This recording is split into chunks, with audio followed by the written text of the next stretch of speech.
Welcome to New Possibilities. I speak truth to power without fear. So I'm going to wait a couple of minutes and then I'm going to get started. There's a few issues that I want to talk about tonight. So I hope people are able to tune in. So I'm going to wait a couple of minutes. Hopefully people will be able to tune in.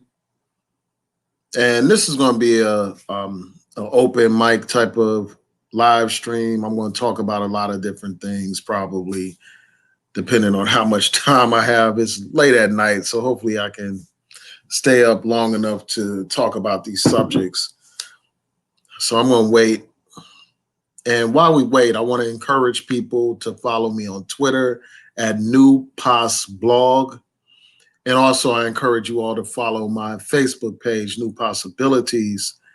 And I want to encourage people who are into art, that like, paintings and drawings, to follow my art page on Instagram.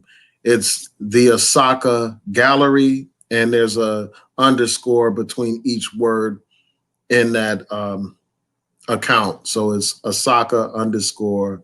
No, it's the underscore Osaka underscore gallery. So if you go to Instagram, you'll be able to check out my art. So I hope that you all can support me. Shout out to everybody that's tuning in. Shout out to BB. Shout out to Covina, man. I appreciate you all tuning in. So I want to get right into it. So tonight I was checking out a live stream. It's a live stream that Psychopatheus and Renee did tonight, and they're probably still going on. From what I understand, they were talking about Akon, and then they're also talking about Kamala Harris, and I'm going to focus on Kamala Harris for this video, and I may also deal with revisit that Akon situation and talk about Vlad TV and my thoughts about Vlad TV. So I hope that you all can rock with me tonight. So tonight I was listening to this live stream, and this is one of those pro-Black channels, and basically they were talking about Kamala Harris being selected to be Joe Biden's running mate to run for, vice president. So when I joined the live stream, when I started to listen to it, I noticed that a lot of the conversation centered around whether or not Kamala Harris is Black. And I'm just going to share my honest opinion about this whole situation. And, it may come across as blunt, but I just have to keep it 100. Like when I hear people debating about these kinds of things, when we see what's at stake in this election, it really disturbs me. It bothers me. It makes me question people's intelligence. There's far much more at stake than whether or not somebody is Black or, what their identity is in this election. There is so much at stake, but yet this is what people choose to focus on. These so-called woke people, these so-called pro-Black people are so preoccupied with Kamala Harris's identity that they're missing the ball. They're missing what really matters. And that's the policies that will be in place after the president is elected. So they're missing the big picture. They want to argue about whether or not this woman is Black or not, when we know for a fact that the people that she's running against are unquestionably white. They're unquestionably racist. But yet you want to focus on whether or not this woman is Black. And, a lot of these people, like they have a puritanican type of view of things. Like they question people's Blackness. Like if you don't have two Black parents, they automatically say, well, you're not Black. If your parents aren't 100% African, then you're not Black in their mind. And to me, that's idiotic. To me, that's divisive. As far as I'm concerned, that only undermines our political strength as a people when we divide ourselves up into these subcategories. It's already enough that we have colorism in our community, but for us to be even more divisive among ourselves by saying, well, oh, because both of your parents aren't Black, because one of your parents is not black, then all of a sudden you're not black. Or because one of your parents may be biracial, all of a sudden you're not fully black. I mean, by these ridiculous standards, many great figures in our history, people like Frederick Douglass, people like, W.E.B. Du Bois, and plenty of other black people even like a Malcolm X. As far as these people are concerned, they're not black enough. And to me, that's a over preoccupation with, with this ultra strict definition of blackness. As far as I'm concerned, that's less important than, somebody's position on the issues. Like how dark somebody's hue is less important than their identification with our people and our struggle. That's less important than what kind of policies they support or what kind of positions they take on issues. Because we have some black people that are dark skinned, 100% African or whatever, but many of the positions that they take are contrary to the interests of black people. Many of these people, even though they are physically black and they got all this DNA that proves their African identity, a lot of times some of them are contrary to the interests of our people. All you have to do is look at Clarence Thomas, for instance, a dark-skinned black man, somebody who's unquestionably biologically black. But when it comes to his decision-making, it's like he has the mind of a white racist conservative. So, I mean, to me, I think that it's ridiculous to question this woman's blackness, to be so preoccupied with that as if that's the most important thing at stake in this election. The fact of the matter is her father was black. And we know that in America, whether people like it or not, biracial people are considered black in this country. Regardless of their station in life, like regardless of one parent not being black, the fact of the matter is this society views them as black and it treats them as black. All we have to do is look at the years when Obama was in office. Here you have a black man who's obtained one of the highest statuses that somebody can obtain in this American society. He became the president of the United States. He went to Harvard Law School, the best law school in the country, president of the Harvard Law Review. This man was a law professor, then became a U.S. senator, and then went on to become president.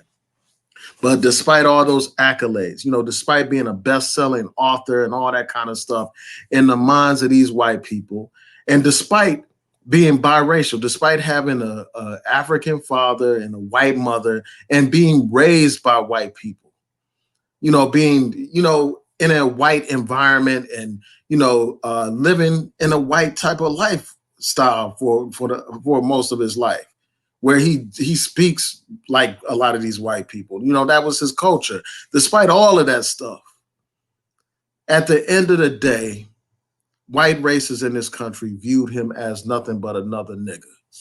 And they made it clear when the way they treated him, the way they depicted him. You had these Tea Party rallies where they had these images of Obama as a witch doctor, where they had images of Obama as an Arab terrorist,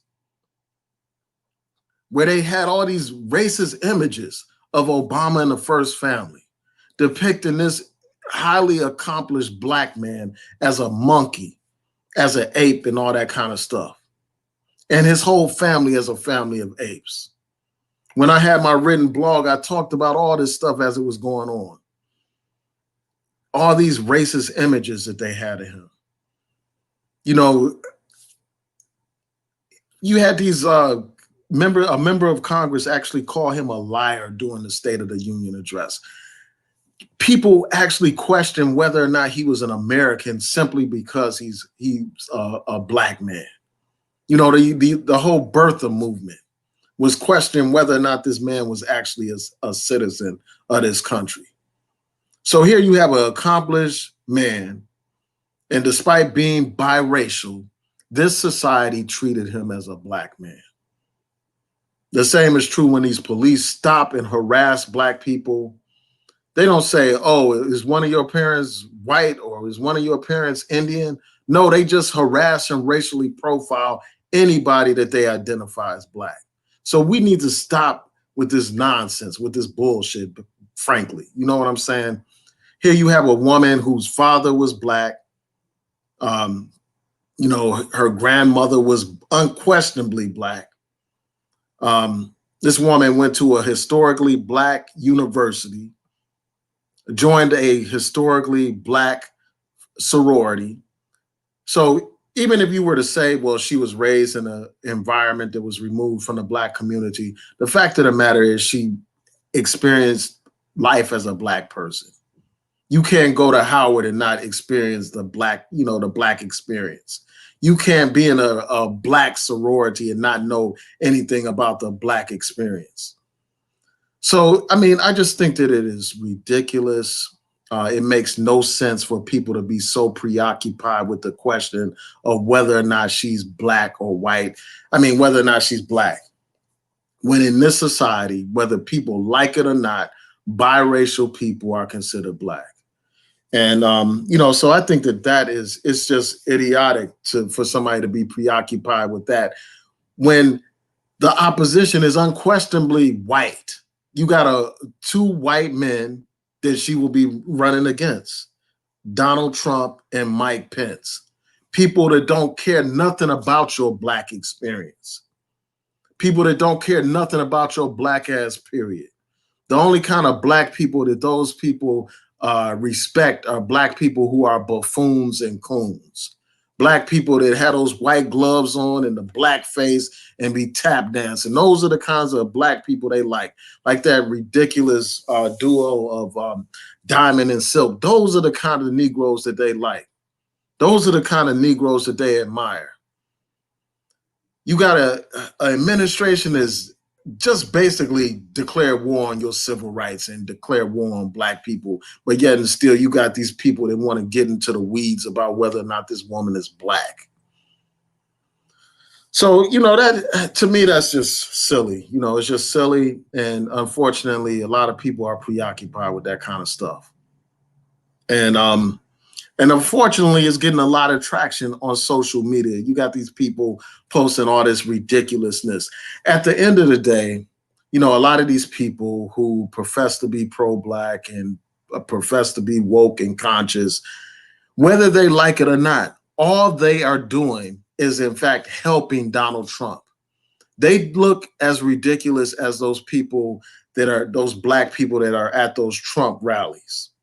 That's how ridiculous they are, because despite, proclamations of being so against Donald Trump and all this and that, at the end of the day, if you're out here attacking his only real opposition, you are doing nothing but the job of the Trump administration. You are acting as a Trump operative. That's what you're doing. You're acting just like a Trump operative. I mean, just like Kanye West. I mean, in a lot of ways, you are similar to a Kanye West. Like Kanye West has this campaign going, this presidential campaign that has zero chances of gaining any traction, zero chances of winning. This guy is not even on the ballot in many states. But yet this man has these Republican operatives helping him with his campaign. He's talking to Kushner, who is, Donald Trump's son-in-law, about his campaign and stuff like that. His whole purpose for being in a race is to undermine Joe Biden and Kamala Harris at this point. And to me, that's the way a lot of these professed pro-black people are acting. They are essentially helping Donald Trump win. And then you had this other narratives that's put out here by a lot of these people, and I will get to your comments soon. You had this other narrative that's put out here that the Republicans and Democrats are one and the same. A completely false narrative. This suggestion that they're morally equivalent, they're essentially the same, and that Democrats haven't done nothing for you, so The Republicans are, they're both on equal playing field in terms of not doing anything for black people. And then, these same people will say that Obama did nothing for black people. And when I hear that kind of stuff, it just shows me how uninformed a lot of these people are. A lot of these people that profess to be all conscious, profess to be all, aware of what's going on and profess to be so concerned about the black community. But a lot of them are very ignorant, and that's just to be blunt. You're ignorant. You don't even know about the policies that are being implemented. You don't know about the political process. So for somebody to say that these parties are the same, again, it's ridiculous. Because if you look at, okay, so let's just compare Obama to Donald Trump. A lot of people want to say Obama did nothing for black people. All he was concerned about was gay rights and this and that, which is just not, it's just not factual. Obama did plenty of things for black people. A prime example of what he did for the African-American community is helping to push the Fair Sentencing Act, an act that substantially reduced the sentencing disparity between crack and powder cocaine, a sentencing disparity that resulted in a lot of black people being mass incarcerated. So because of Obama, you have, this policy that reduces that disparity. Also, his Justice Department implemented criminal justice reforms where they would not be calling for mandatory sentencing for certain nonviolent drug offenses. And the Obama administration granted clemency to many nonviolent drug offenders who were disproportionately African American. Another thing that the Obama administration did is they fought to protect affirmative action in the Fisher versus the University of Texas case. Affirmative action is a policy, whether people want to acknowledge it or not, that substantially benefits African Americans. His administration fought to protect that right. Then when you look at voting rights, his administration fought to protect the Voting Rights Act, an act that has protected our right to vote in this country. His administration fought for that. And then you have a lot of people that talk about police brutality. Well, Obama's administration aggressively entered consent decrees they aggressively investigated police departments and they entered successful consent decrees with these police departments. And for those who don't know, consent decrees are orders by the court that force these police departments to make certain changes. And these are orders that can be enforced in a court of law. And they have helped bring about change. We have a consent decree here in Baltimore that followed the Freddie Gray riots and also, rebellions. I prefer the word rebellions. But then you also had, the investigation of the Ferguson police department, and then you had that consent decree that was entered there to create some reforms. So you had those consent decrees. Then you had the Brothers Keeper program, a program designed to help out young African-American men. You have the executive order under the Obama administration for excellence in Black education.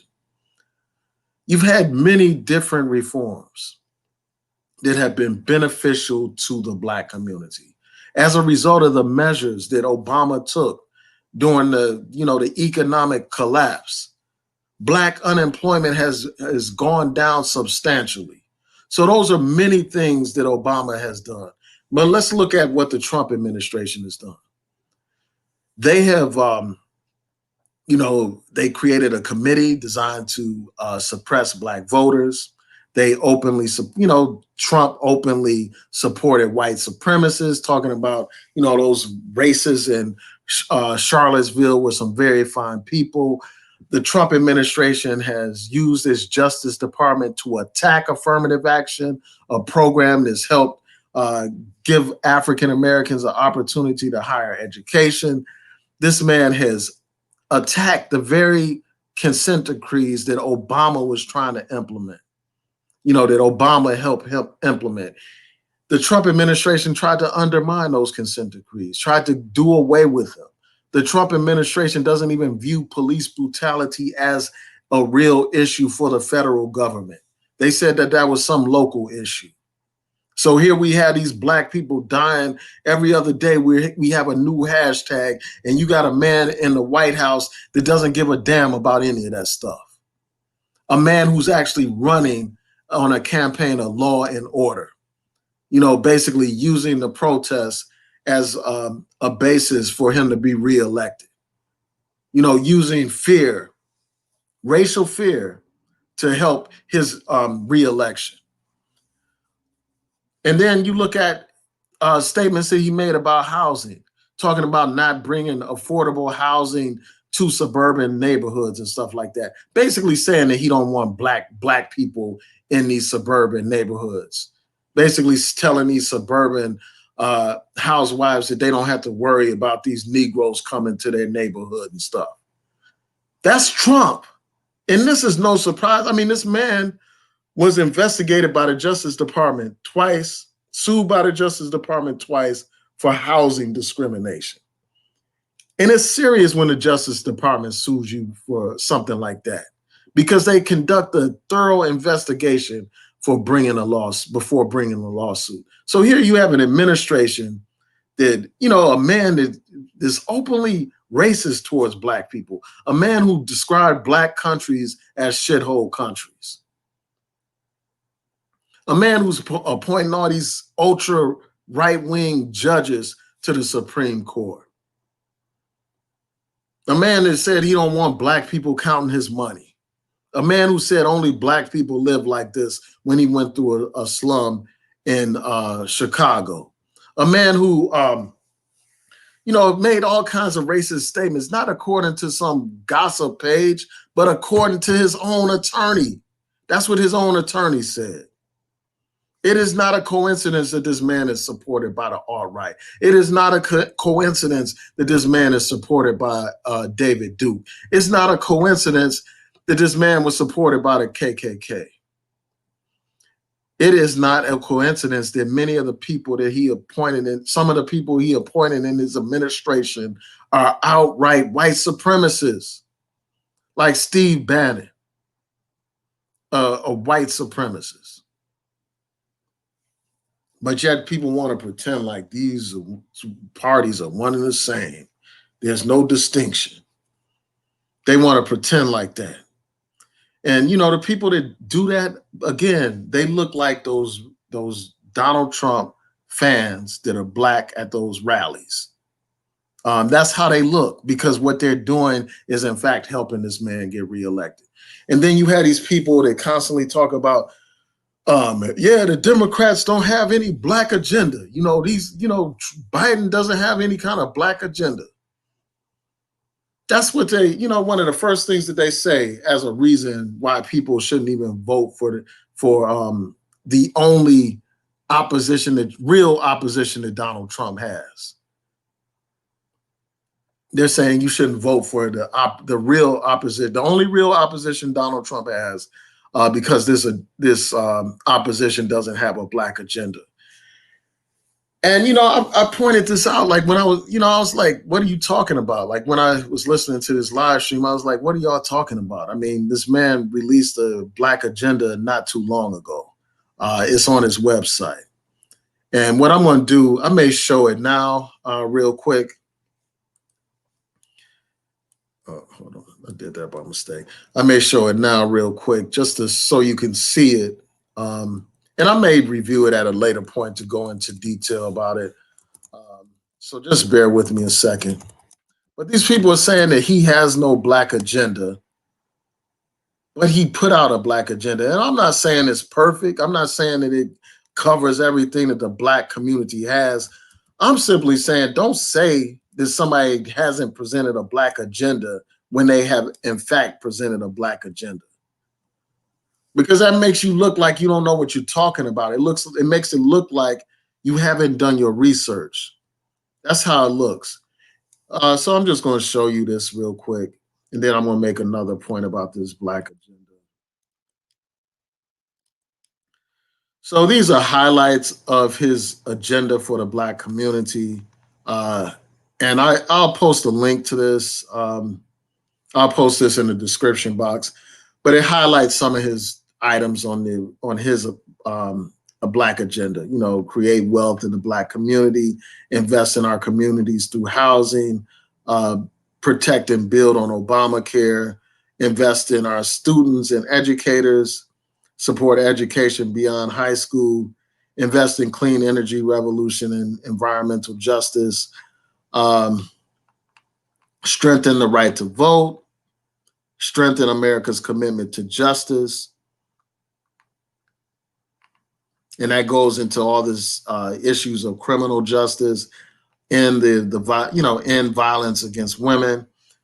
So those are some things that are on his list, and this is like a highlight of the some of the items on his agenda. So you can just see that. You can check it out for yourself. I'll post a link in the description box once this video uploads. And I'm not saying that that's perfect. I'm not saying that it's comprehensive. I'm saying that he does in fact have a Black agenda, despite all these representations that all these people put out here. They say there's no Black, he has no Black agenda, but it's staring you right in your face.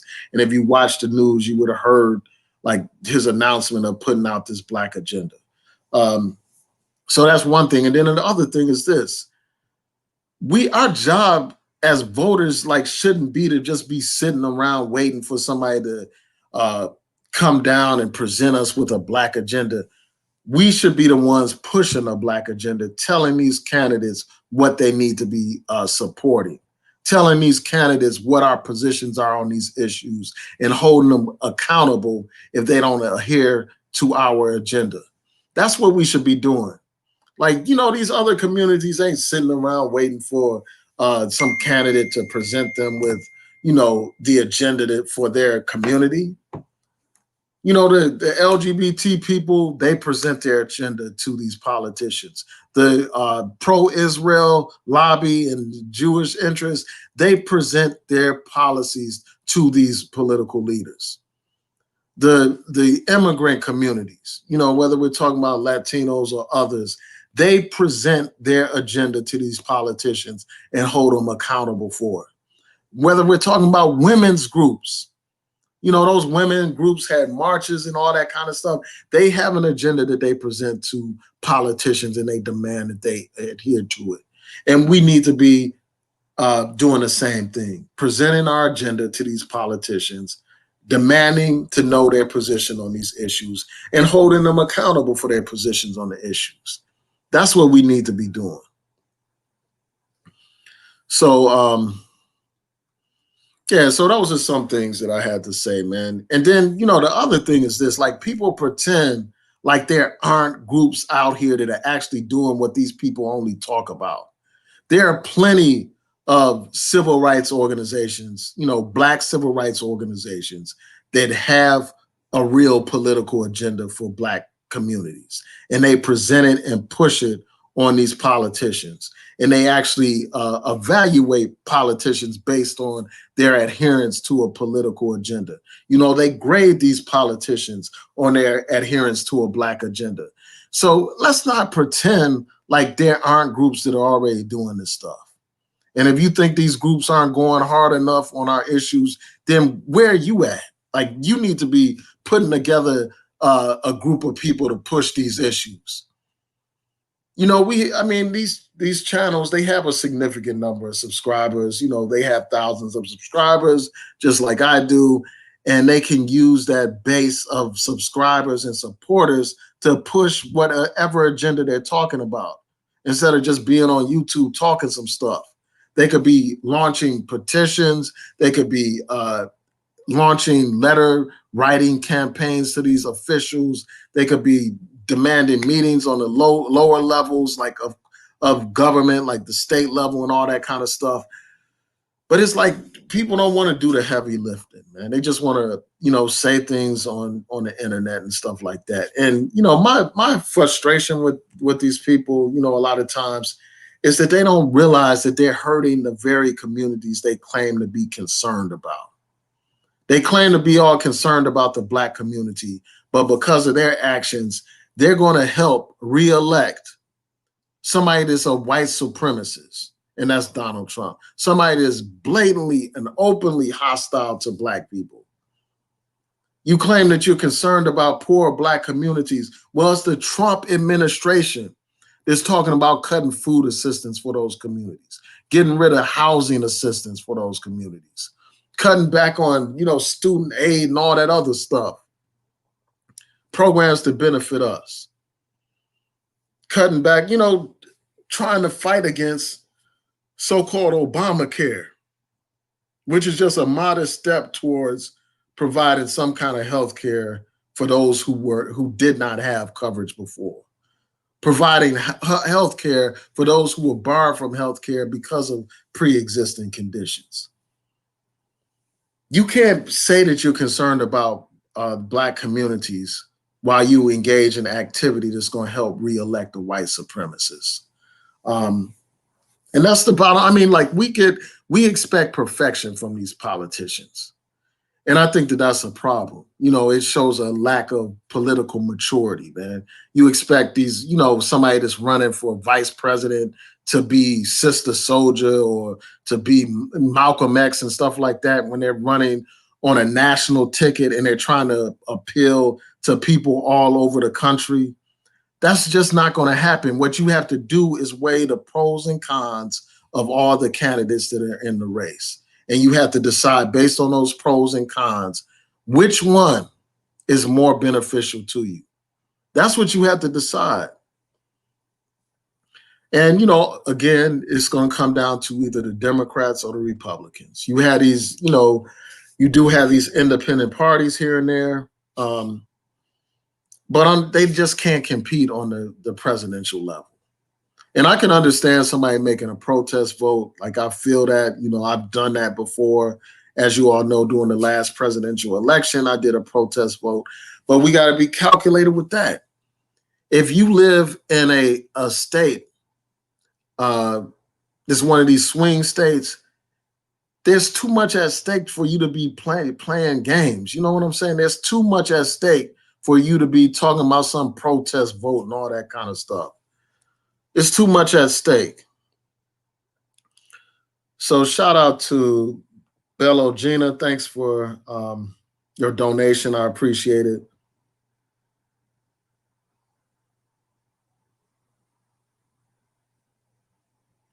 So yeah, I appreciate your comment. Thank you for your donation. Hold on, let me see.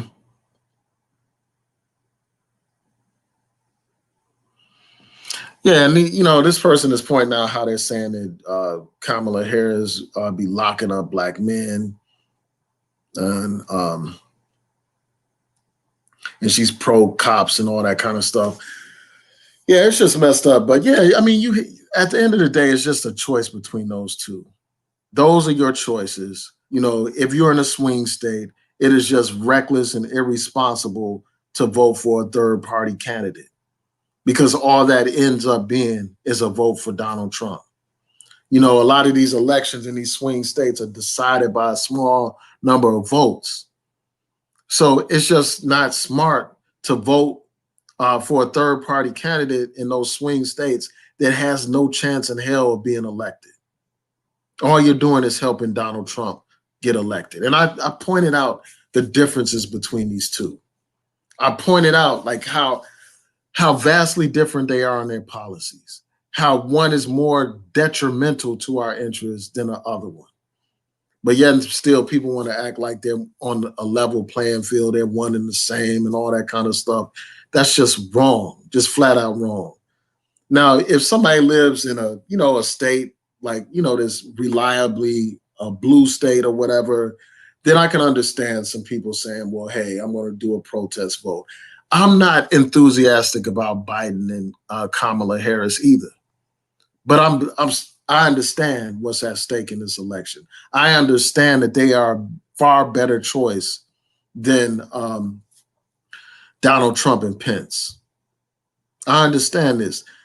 I mean, you can't even be talking about Black Lives Matter and you're concerned about police brutality, but then take a hands-off approach when it comes to this election, then take a position where I'm not going to vote for either one, or I'm going to not even vote and all that kind of stuff. You can't take that position, especially given the fact of how Donald Trump has responded to these protests. Here you have people protesting against police brutality and racial profiling, protesting against the killing of George Floyd, protesting against the killing of Rayshard Brooks, protesting against the killing of Breonna Taylor, and they're protesting against the killing of the brother Ahmaud Arbery. But in response to those peaceful and many times peaceful protests, you have Donald Trump bringing in the federal law enforcement officials and law enforcement apparatus, clamping down on nonviolent protests so that he can win an election. And you mean to tell me you can't decide between these two sides under those circumstances? You have a Kamala Harris who's pushing for reforms in Congress, supporting these calls for reforms to hold these police accountable and to deal with this question of police brutality. But then on the other hand, you got a Donald Trump who's openly suppressing and repressing these protests, sending federal agents to Portland to round up protesters and stuff. And you're undecided and you want to pretend like they're one and the same. Wake the hell up. Some of these woke people are so asleep, it's ridiculous, man. These quote unquote woke people telling you people not to vote. And some of these people are so, and I'm not talking about the people that that I was mentioning before with their their live stream, but you have other examples like, these people that tell young, you got these young people on here, they have large audiences, and they tell people that your vote doesn't count and stuff like that. These people, as far as I'm concerned, are worse, are even just as bad as those segregationists that were sending the dogs on protesters protesting for voting rights. They're just as bad as those people that were beating our people upside the head for trying to exercise their vote. They're almost as bad as those people that lynch Black people for exercising their right to vote. And in fact, you could say that they're worse because these are Black people that benefited from the struggle of our elders. They're showing utter disrespect for our elders that fought for our right to vote. Utter disrespect. Telling people your vote doesn't matter. Again, like I've said many times before, if our vote didn't matter, they wouldn't have, had poll taxes. If our vote didn't matter, they wouldn't have had literacy tests. If our vote didn't matter, they wouldn't have prevented us from voting for a very long time, for hundreds of years. If our vote didn't matter, they wouldn't have gutted the Voting Rights Act, and they wouldn't have implemented all these voter suppression tactics all around the country. So I'm just saying, wake up, people, man. It's too much at stake in this election. And, a lot of people that are talking about how, oh, this candidate's not pushing our issues hard enough and stuff like that. My question to you is, where were you during the primaries? When you had an opportunity to help elect more progressive candidates, where the hell were you? Did you put your money behind the better or more progressive candidates? Did you do that? Of course not. Were you out there canvassing for any of these more progressive candidates? Did you even view any of the candidates as more progressive? Some of these people would even have criticism for somebody like a Bernie Sanders or Elizabeth Warren, or even a Cory Booker who was talking about reparations, from what I recall. You had a chance to nominate, to help get a more progressive candidate. Were you there pushing for that? Were you helping out any of these candidates at all while you talk about this stuff? And then another thing I want to address is, people emphasize reparations, and rightfully so. I support reparations wholeheartedly. You all know based on my content on here. And, well before I even had a YouTube channel, I wrote about reparations, called for reparations, advocated for reparations. Even as a political candidate, I called for reparations, even though I knew that it would be detrimental to my campaign. I maintain my integrity, because I would rather lose an election and maintain, than to lose my integrity. So I pushed the issue of reparations. I fully support reparations, unapologetically. But I think that it's a mistake to judge a candidate solely based on their position on that one issue, when there's so many other issues that impact our lives. And I think that it's up to us to push them on that issue of reparations. And if we don't think, as I said the other night, like, we have influence, we have power, we can push issues if we are organized. We can push the issue of reparations on these candidates. Joe Biden is in debt to the Black community because the Black community saved his campaign. And we need to leverage that debt as much as possible. And one of the ways to do that is push this reparation issue hard, before he gets elected. And if he gets elected, push it even harder. And I just, so I think that that's a very important issue. But if somebody supports me on, supports our position on 9 out of 10 issues, and they don't support that reparations issue, but yet you have a candidate, the other candidate, who doesn't support any of our issues, then you're in a bad situation. Like, it's an easy decision to make. You got one that supports you on 9 of your 10 issues, and you have another one that supports you on 0 of your 10 issues. It only makes sense to go with the one that supports you on the 9 issues. And some of these people are so fixated on this one issue that they're willing to just throw their hands up and say, I'm not voting for either one, even though you got one on one hand that's supporting you on 9 issues, but you got this other one that supports you on 0 issues. Make that make sense.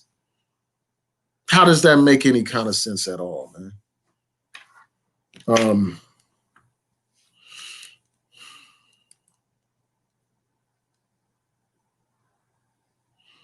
Shout out to Bello Gina, thank you for your donation. Said people position themselves as contrarians to cash in because right-wing views and Black progress hating pays big. Yeah, I mean, that's definitely true. I mean, and I'm not saying that that's the case with the live stream that I was talking about or whatever. But many of these pro-Black people, quote unquote pro-Black people, it seems like they low-key support Donald Trump, man. They are low-key helping to elect or re-elect Donald Trump. That's what they're doing. And I just think that that's a damn shame, man. You can't be professing to be concerned about the plight of Black people while you help a white supremacist get reelected. And that's, at the end of the day, what they're doing, man. They are preoccupied with whether or not somebody is Black. When her father was a Black man. I mean, you see how silly that is, man? You see how ridiculous that is? And then they want to get into the question of, she's, a Jamaican and not an African American. As if Jamaicans aren't Black too, man. As if Jamaicans aren't from the continent of Africa too. just like us, as if Jamaicans weren't enslaved, just like African Americans were enslaved. I mean, do you see how silly this stuff is, man? Do you see how ridiculous this is? All this does is divide and conquer Black people. All these people are doing is running with talking points by white supremacists. That's what they're doing, and they're not sharp enough to realize that that's what they're doing. Because if you go on to the internet, you will see that it is white supremacists and white conservatives that are laying out these breadcrumbs that a lot of these pro-blacks are following behind. You know, laying out these arguments that she's not really Black. And I'm going to try to see if I can pull up some articles from some white conservatives questioning Kamala Harris's Blackness, questioning whether or not she's an African American. These people don't give a damn about no Black identity. These white conservatives, they are exploiting that so they can undermine Joe Biden and Kamala Harris and help reelect Donald Trump.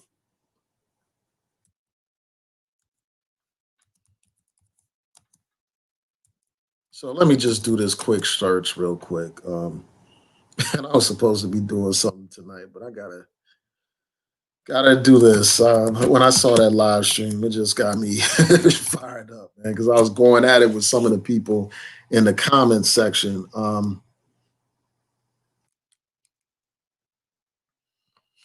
So while you had these, and I'm just going to pull up some of these articles. I'm just going to show them to you. So let me share my screen real quick.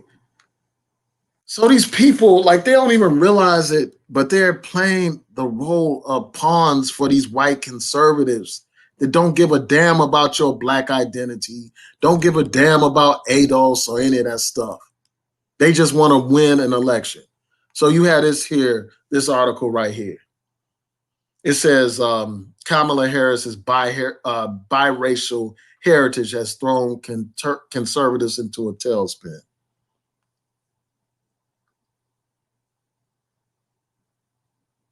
Yeah, so it says conservatives are moving to discredit Senator Kamala Harris's potential to become the first Black woman vice president by questioning her roots and claiming that she would not qualify as the first African American vice president because of her Indian and Jamaican heritage. So that's one article.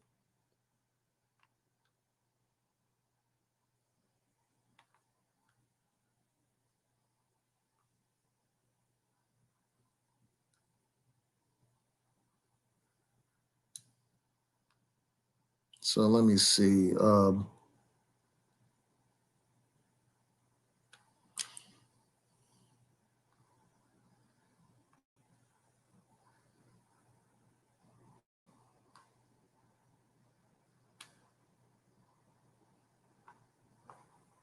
Just bear with me a second.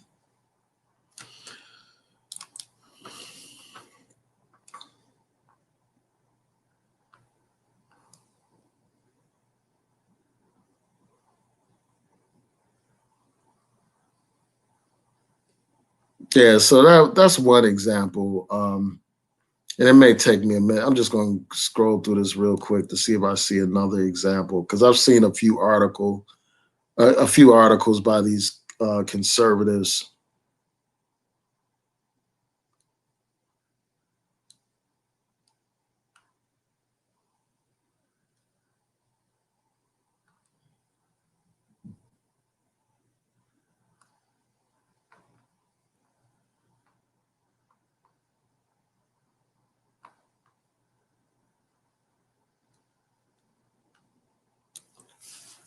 And now that, this one points out how she's facing racist attacks as well. Let me see, racist and sexist attacks.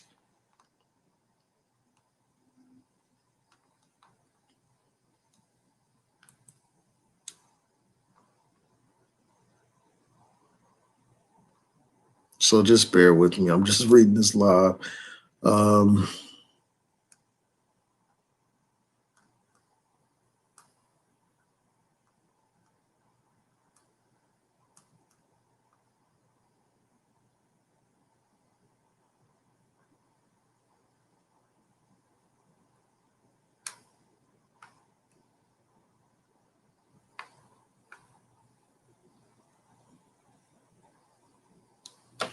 Yeah, so I don't want to hold up your time, but what I'm going to do is I will post some of these articles in the description box so that people can read them.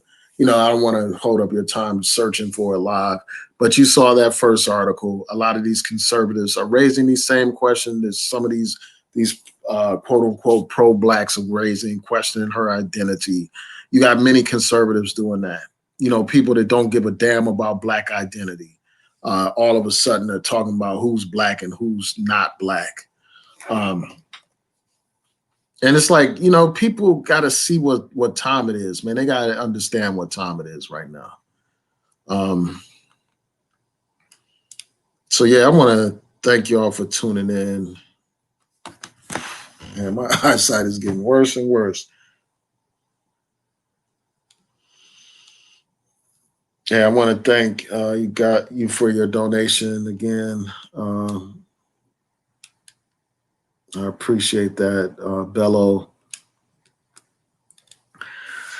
Yeah, unfortunately, I'm not going to have time to read your comments. I really appreciate it. I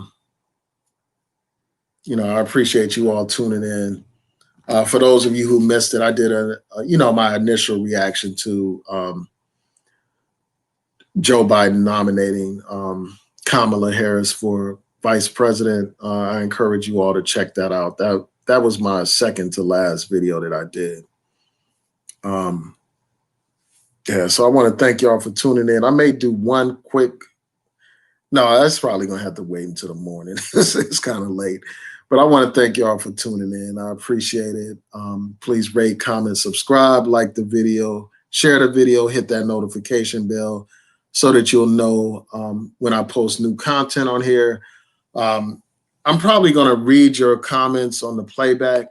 It's just so late right now and I'm exhausted. But I want to thank all of y'all for tuning in. Peace and blessings, everyone. Have a good night.